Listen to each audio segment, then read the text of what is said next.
Welcome to this brand new series, American West Live. Every other week, we'll share a 10-minute slice of some of the best stories about how the American West came to be, and California grew to become the fourth largest economy in the world.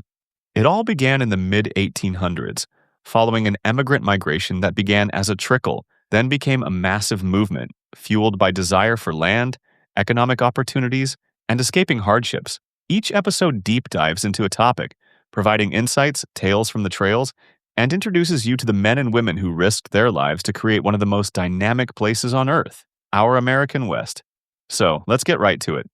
We begin with the Stephens-Townsend-Murphy Party of 1844 and Episode 1, First Wagons to California.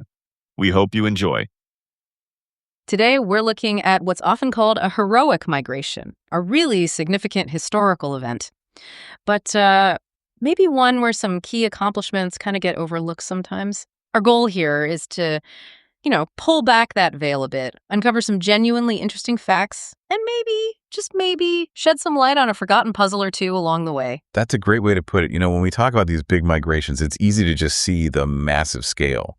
But hidden inside are just countless individual stories, right? Real ingenuity, real resilience. And what's so fascinating about this specific migration isn't just that it happened, which is amazing in itself, but how. How they managed it against, pretty considerable odds. Cross land, nobody really knew that, not for wagons anyway. And the folks who tried before 1844 really show you how tough it was. Those wagon trains in 41, 43, they hit such obstacles they actually had to abandon their wagons, just leave them. Which brings us to the Stephens-Townsend-Murphy Party, 1844. They're often kind of overlooked, aren't they? They really are. But what they did was, revolutionary for the time. November 25th, 1844, they got wagons over the Sierra Nevada mountains. The first wagons. Think about that. Wheeled vehicles over those mountains. Huge. Their success proved it could be done. They basically blazed the trail, what became the California Trail, essential for everyone who came after, especially, when gold was discovered just a few years later. It's weird how the Donner Party story, the tragedy, kind of eclipses them. Yeah, historian Kevin Starr said something about the dystopian power of the Donner Party just overshadowing this incredible success story. And our main source, it's mostly from Moses Schallenberger, right? That's the primary account, yes. And who are these people? Not gold rush hopefuls, not yet. No, these are like ordinary farming families from Missouri. Exactly. Looking for land, a better future. And for Martin Murphy Sr., it was also about religious freedom. He was Catholic, faced difficulties, lost family. He wanted a place to practice freely. Farm wagons, oxen pulling them, herding cattle. Pretty basic setup for crossing a continent. Makes you wonder how they pulled it off when others failed, doesn't it? Totally. What was their secret? Grit, luck, good choices. Probably a mix of all that. Grit, definitely. Some good luck, seems like. But also really strong leadership. And crucially, they stuck together when making those impossible decisions. That unity seems key under that kind of pressure. For sure.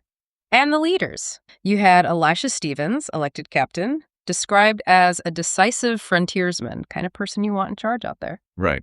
And Dr. John Townsend, the educated one, maybe brought a different perspective. Perhaps. And Martin Murphy Sr., the patriarch of that big family group. His personal drive, that quest for religious freedom, must have been powerful. They also made a smart move early on, hiring guides. Yeah, Caleb Greenwood, who was 80. Amazing.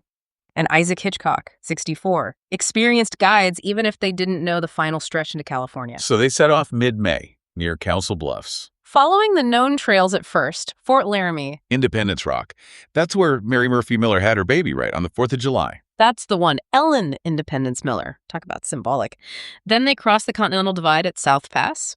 Pretty standard route so far. A baby born on Independence Day heading west. Oh, wow. But it wasn't all smooth sailing early on, was there? This shortcut idea? Uh-huh. Isaac Hitchcock suggested a different way, supposedly shorter. Uh-oh. The classic shortcut that isn't. Exactly. It backfired, added about 20 miles of really harsh, dry country. It was a trial by thirst, really exhausting for people and animals. Took a real toll. A tough lesson learned early, but they pushed on, made it to Fort Hall. Right. And Fort Hall was the big junction. Most people there were heading north to Oregon, the Oregon Trail. But not these folks. They turned southwest towards California. A bold move. They were down to 11 wagons, maybe 50 people, including the baby. And now they were leaving the established trails behind, heading into territory where wagons hadn't gone before. That's real pioneering, stepping off the map, basically. Imagine the uncertainty. but also that determination. And then near the Humboldt-Sing, around early October, they had this crucial encounter. With the elderly Paiute man they called Truckee. Huge language barrier, obviously. But they decided to trust him, and somehow he managed to tell them about a river flowing east out of the mountains up ahead. The river that would eventually be named after him, the Truckee. That's the one. It must have been such a moment of hope. Water and maybe a path through the mountains. So they followed his advice. They did. Another tough march, but the next afternoon, they reached it. The Truckee River. The relief must have been, well, unbelievable. Finally, water. But following a river through mountains isn't always easy, is it? Not at all. The Truckee wound through these canyons. They had to keep crossing it, sometimes like 10 times a day. In wagons. Yeah. Incredibly hard on the animals, on the wagons themselves. Plus, winter was definitely coming now. Wow, the pressure must have been mounting. Definitely. They reached more open ground, Truckee Meadows, near modern Reno. But the river went back into canyons heading west, days getting shorter. Then the first snow. Okay, now it's serious. Snow in the mountains. The clock was ticking, loudly. Early November, they get to this fork in the river near where Truckee, California is today. One way went southwest, the other went west, towards Donner Lake and the main Sierra Crest. Looming ahead of them, granite walls, snow starting. It must have looked impossible, and they knew getting all 11 wagons over before heavy snow hit, well, it wasn't going to happen. So another brutal decision. Yep. They decided to split up temporarily. A smaller group, the fittest, on horseback, would push ahead fast to Sutter's Fort, try to get help, supplies. The main group, with the remaining wagons, headed west towards Donner Lake, but they quickly saw the reality. No way could they haul all those wagons over the summit in time. So they had to leave some. 6 of them, right there at the lake. Imagine leaving behind wagons full of your possessions, your tools, everything you'd hauled 2,000 miles. Heartbreaking. Just devastating. And people stayed with them. 3 men volunteered. Joseph Foster, Alan Montgomery, and young Moses Schallenberger. Only 17 or 18. Staying behind to guard the wagons as winter closed in.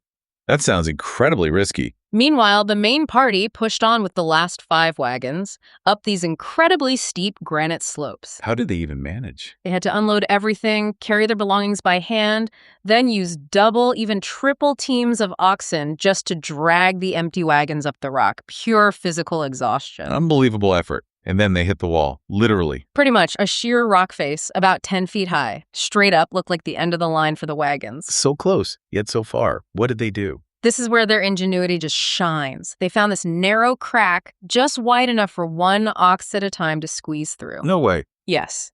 They painstakingly got the oxen up through the crack. Then, using ropes, they hauled the empty wagons vertically up that 10-foot rock face. They hauled wagons up a cliff face. That's what they did. That was the breakthrough, the moment they beat the impossible. And because of that, November 25th, 1844. They were over the summit, the first wagons ever across the Sierra Nevada. They'd opened the California Trail. An incredible achievement. But they weren't exactly home free, were they? Not even close. By early December, they were snowed in again, deep snow near Big Bend on the Yuba River. Another storm was coming. Oh, come on. More. Yeah. So another agonizing choice. Most of the men had to leave, push on through the snow, on foot this time, to Sutter's Fort to get help, leaving the women, the children, a few men behind in the snow. Left behind in a winter camp, waiting. And Mary Murphy. Incredibly, she gave birth again, right there in the snow camp. A daughter, Elizabeth Yuba Murphy. A baby born in a snowbound camp in the Sierras. The resilience is just astounding. What about the men heading for Sutter's? Brutal trek through deep snow, exhausted. But they made it, mid-December. Reunited with that advance party that went ahead earlier. Relief, finally. They could get help back to the camp. You'd think so, but there was a problem. John Sutter, the guy in charge at the fort, he was caught up in some local political mess, like a small civil war. And somehow Sutter convinced or, pressured 21 of the party's able-bodied men to join his fight. Instead of rescuing their families. It delayed everything significantly. Must have been torture for those men. I can't even imagine. When did they finally go back? It wasn't until mid-January they finally decided, okay, we have to go back to our families, gathered what supplies they could, and set out. And the journey back, knowing how bad things might be. Yeah, full of anxiety. And then they met James Miller and his son coming from the camp, desperate. What news did they bring? Dire news, starvation at Big Bend. People were boiling strips of cowhide to eat. But amidst that horror, this moment of loyalty, one of the men returning, Dennis Martin, He remembered he'd promised Elizabeth Townsend he'd look out for her brother, Moses Schallenberger. The teenager, still back guarding the wagons at Donner Lake, alone. The very same. And Dennis Martin, he turned around, went back over the summit, alone, through the snow, to Donner Lake. He went back by himself. He did. And incredibly, he found Moses Schallenberger alive, having somehow survived the winter alone up there. That's just a miracle. Truly. So Martin and Schallenberger made their way back over the passes, back to the Big Bend camp. They were finally reunited with everyone else in late February 1845. Late February, they'd been trapped since early December. Yes. The ordeal was finally nearing its end. They just had that last push out of the mountains. What a story. Just an unbelievable saga of endurance. George R. Stewart called 1844 a critical year, and their journey decisive, didn't he? He did. And Joanne Libby just put it simply, they opened the West, for wagons anyway. They made the impossible possible. And the most incredible statistic through all of this, all the hardship, the near starvation, the brutal conditions. Not one person died on that entire 2,000-mile trip. It's almost hard to believe. And not only that, the party actually grew by 2, with Ellen Independence and Elizabeth Yuba being born. To go through all that and end up with more people than you started with, it's just extraordinary. It really makes you think about the impact of just one group, one successful journey, how it literally changed the map, changed the path of the country. Absolutely. And it kind of leaves you wondering, doesn't it? What other stories are out there maybe overlooked like this one? Other feats of courage, leadership, people sticking together, maybe getting a bit lucky. That completely changed things. Yeah, definitely makes you think about those hidden histories, those forgotten journeys, and the sheer power of human resilience, what those ordinary families accomplished. It's truly something to ponder. Look for more American West Live deep dives every other week right here, or head over to our website at historyxp.org or YouTube channel at History Expeditions. We provide links in the show notes. From all of us at History Expeditions and the Sunnyvale Heritage Park Museum, we look forward to seeing you on the trail.